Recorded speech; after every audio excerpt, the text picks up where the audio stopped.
Welcome. I'm going to be offering 4 different breathing techniques today. The first one is called 3-part breath. The second one is ocean breath.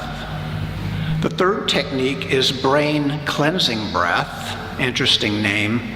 A little bit more about that one later on. And finally, alternate nostril breath. Before we begin to practice today, though, I want to take a moment to introduce my dear friend, esteemed yoga teacher in her own right, Kelly Ogden. Hi, Kelly. Hi, Jeff. How are you? I'm good. How are you?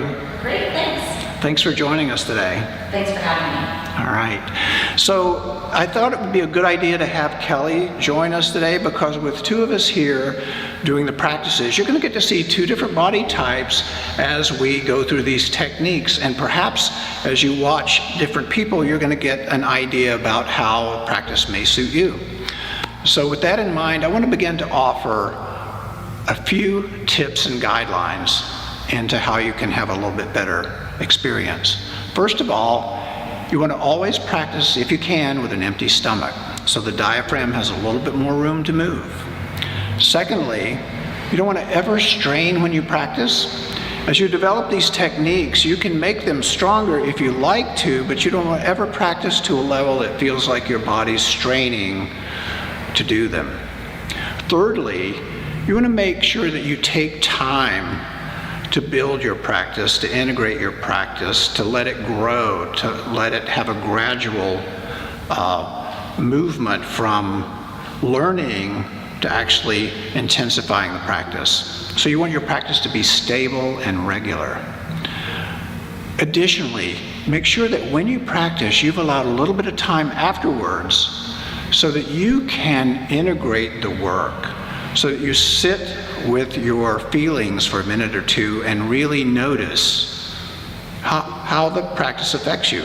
Because there'll be some techniques that you might use more than others, and this will give you time to really learn which ones give you the best benefit. Okay. And then finally, you want to align your body so that your spine can maintain its natural curvature, those nice primary and secondary curves front to back. And so you might do that sitting on the floor like Kelly and I are doing. You might do that sitting on the floor with your back against the wall. You might do that sitting in a chair toward the front edge of it so that you can still stay tall. And you might, with some of these practices, actually lie down onto your back with your knees bent and your feet firmly on the floor. So we're going to go ahead and begin this first one. This first technique, this 3-part breath. And so, Kelly, which one do you think you'd like to adopt today for your posture? Do you want to sit up? Do you want to lie down? I think I'd like to try it lying down, if that's okay. Absolutely. Yeah, go ahead and make your way there when you're ready. Great. All right. Yeah, so take your time, get settled in, notice, first of all, that your feet are where you want them, you feel well supported. Good. Okay, so Kelly, I'm going to ask you to use your hands as a reference point for this first technique. So we're learning this breath practice in 3 different parts. So bring your hands, if you would, lightly to your abdomen. Let your elbows rest on the floor so your shoulders are relaxed. And then begin to gradually deepen your breath. So Kelly's hands are very light on her abdomen. I can't emphasize that enough. So she wants to be able to feel that movement with each breath in and each breath out.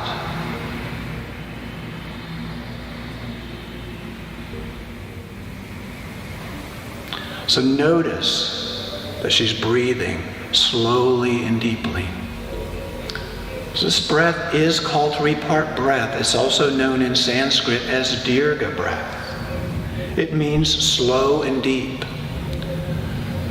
I'm asking Kelly over time to breathe as slowly and deeply as she can.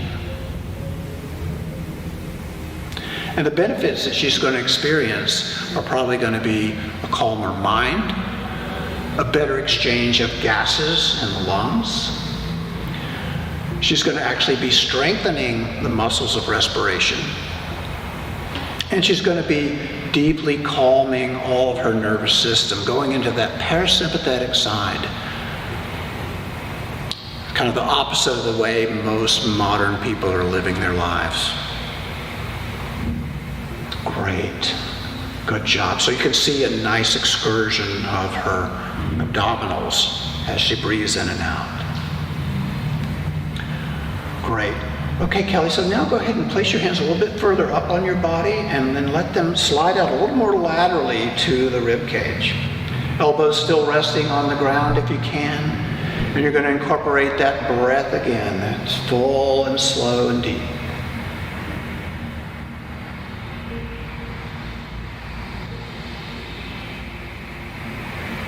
And so here, she's not going to get quite as much movement as she did with the abdominal breathing.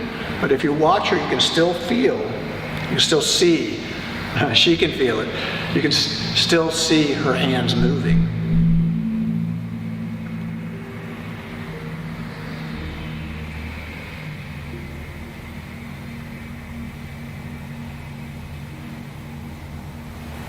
Nice.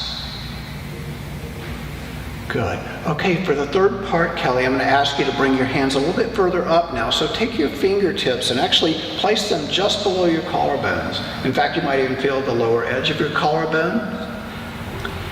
And again, let your elbows be where your shoulders can relax as much as possible. So for this one, she's going to get very little movement. But the important thing is that she gets some movement here, just in those upper ribs, right around the collarbones. And it's going to happen at the very top of her inhalation.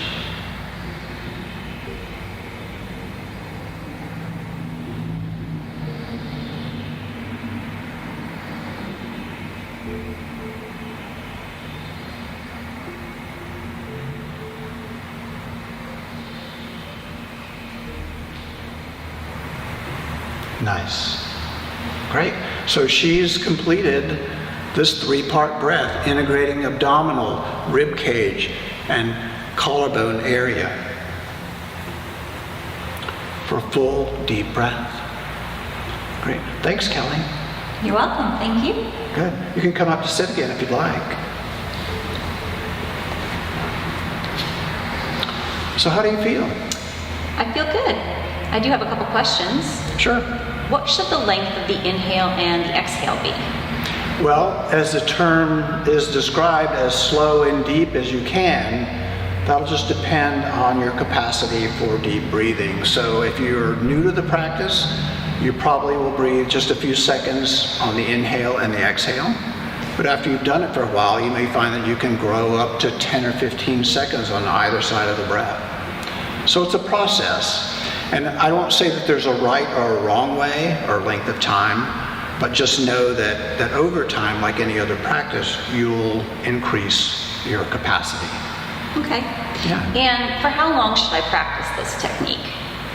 Well, for as much time as you have reasonably, if you have only a few minutes in your day, I would say practice for 3 minutes and then just sit with that for a little while, because you do want to take time to integrate it and notice how it affected you.